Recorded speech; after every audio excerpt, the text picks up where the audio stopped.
An affirmative action plan, AAP, is a management tool establishing equal employment opportunities. In 1961, John F. Kennedy introduced affirmative action in Executive Order 10925 to ensure that applicants are employed and that employees are treated during employment without regard to race, creed, color, or nationality. So, the following key events changed employment and admission policy as we know it. In 1961, Kennedy issued an executive order to redress discrimination while he established the President's Committee on the Equal Employment Opportunity. In 1964, Lyndon B. Johnson signed the Civil Rights Act into law, prohibiting discrimination of all kinds based on race, color, religion, or nationality. The following year, President Johnson issues Order 11246, enforcing affirmative action for the first time. In 1967, the order was amended to cover discrimination on the basis of gender. And in the 1978 case, Regents of the University of California versus Bach, the Supreme Court ruled against the university for reverse discrimination of Alan Bach, a white applicant, during the admissions process. So reverse discrimination means to discriminate against members of the minority, members of the majority in favor of members of the minority. In 1995, under a resolution titled SP1, Regents of the University of California eliminated the consideration of race and gender in the admissions process. So sexual discrimination is discrimination against an individual or group based on sex or gender identity, including transgenders.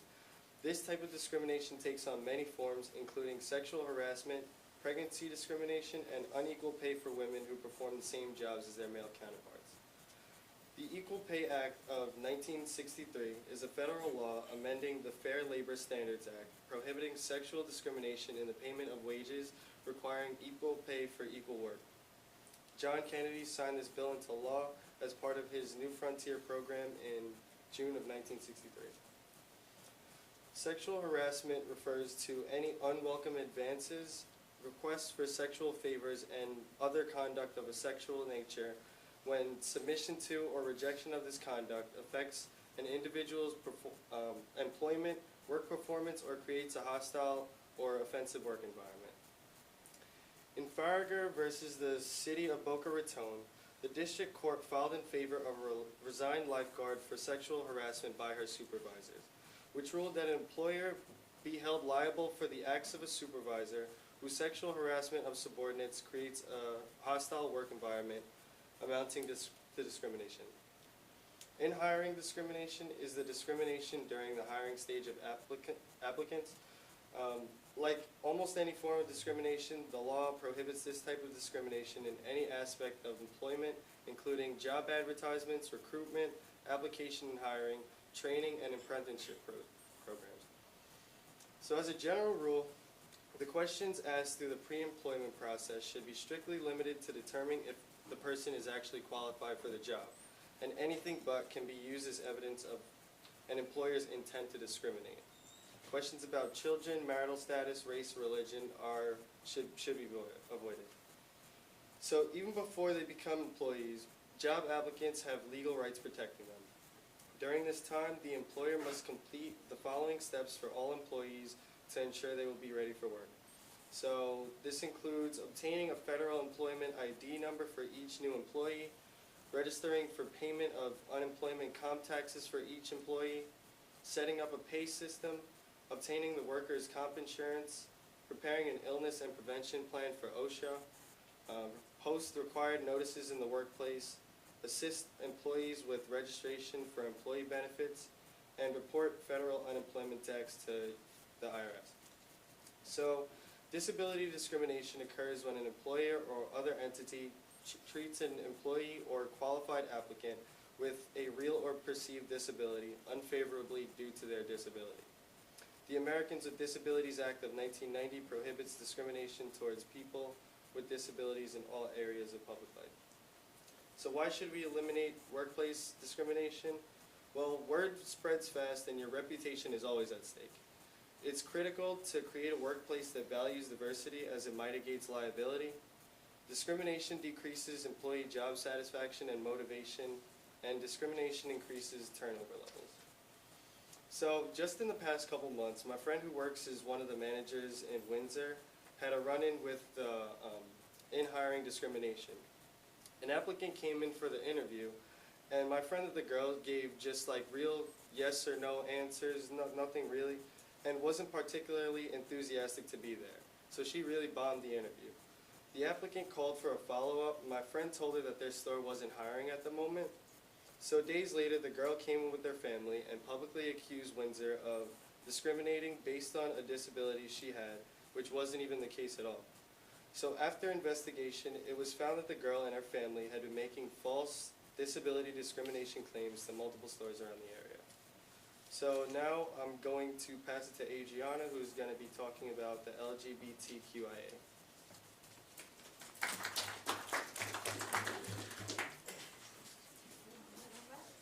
So I'll be talking about LGBTQIA, as Keenan has already stated. Just starting off, we kind of already discussed what LGBTQIA stood for. It's lesbians, gays, bis, transsexuals, questionable, intersex, and asexual.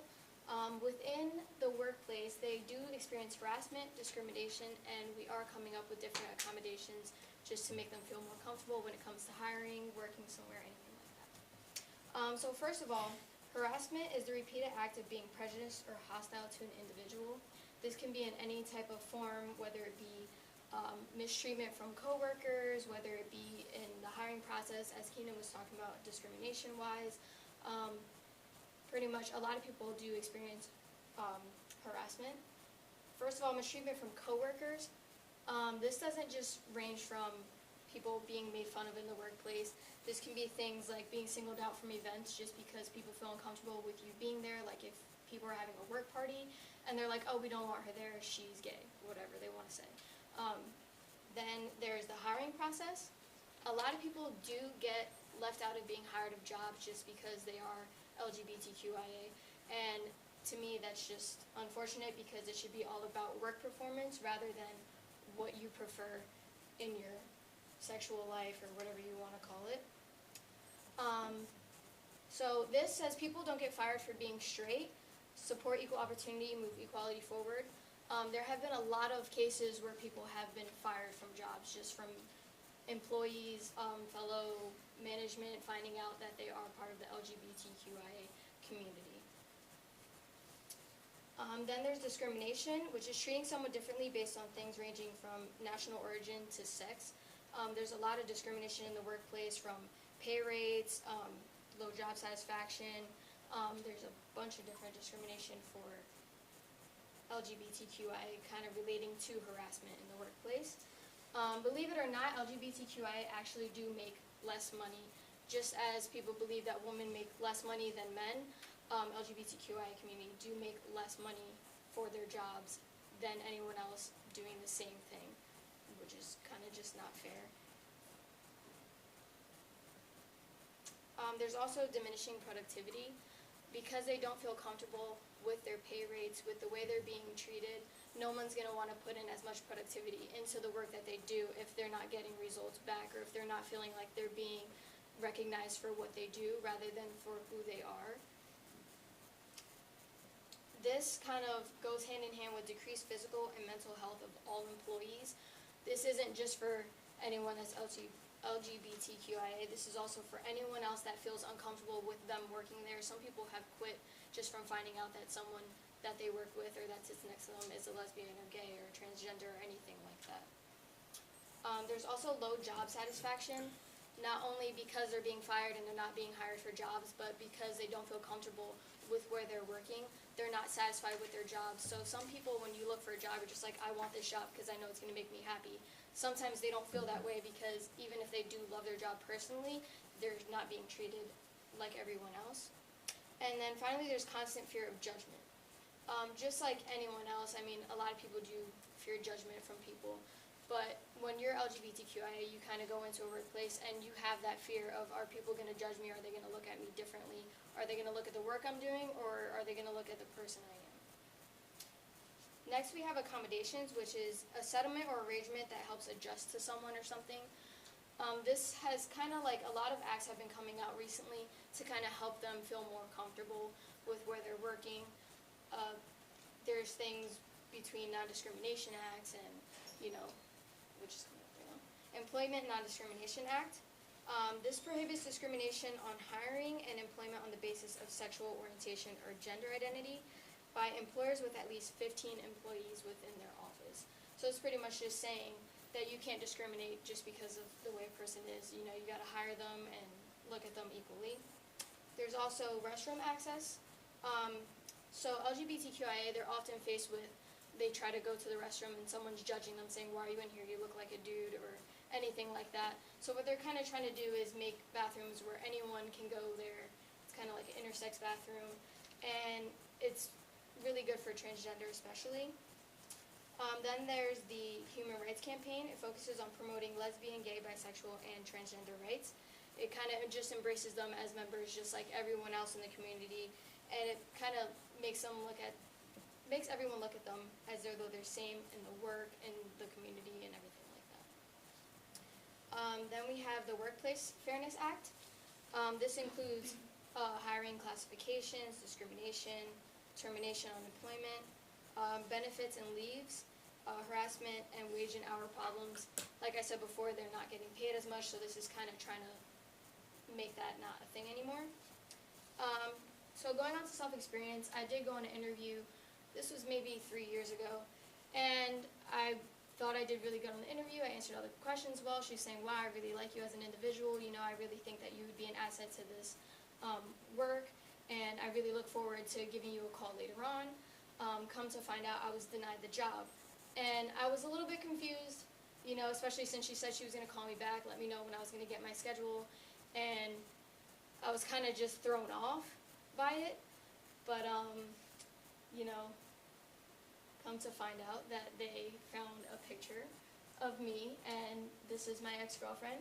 And just because they saw this picture on social media, they saw me and said, well, she's bisexual, we don't want her working here. And that kind of just that's why I picked this topic, because it really relates to me, and it's pretty messed up that you can't get a job just because of who you are. So I'm going to move on to Caitlin to do her Future of HR legislation.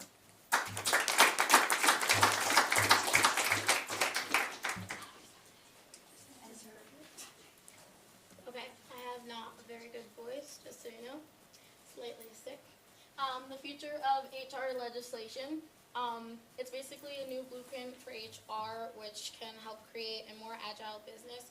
Organizations need and more flexible HR operating models. There's many trends that we can actually look at in helping the future of HR. First is simplification, which if we learn how to use simplification, we actually shouldn't ignore it. Running complex organizations is really expensive. The sophisticated HR processes and procedures are expensive also, and long decision-making processes can make the organization uncompetitive. Globalization, which is usually a challenge, a need to develop new leaders who are able to successfully run a business globally and be able to manage a team from any place in the world who can lead and manage global cross-cultural teams. Yeah, which can usually be really cost-efficient. Leadership development practices, which is really significant factor. Most organizations run their operations at risk because they have no successors for the leader. Sometimes organizations don't survive if their leader leaves, so in order to give people skills inside, it can help them.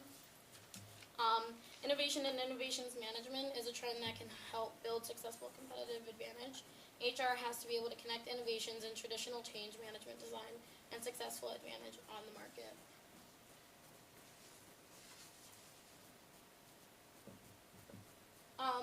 The new era for HRIS solutions, basically getting rid of the old HR operations and be able to use the changes through software and actually being able to learn how to use them is really important because they should be simple and small and support necessary personal files. Social media is important for HR to utilize this as one of their best communication channels. it will be important for HR employees to be taught rules about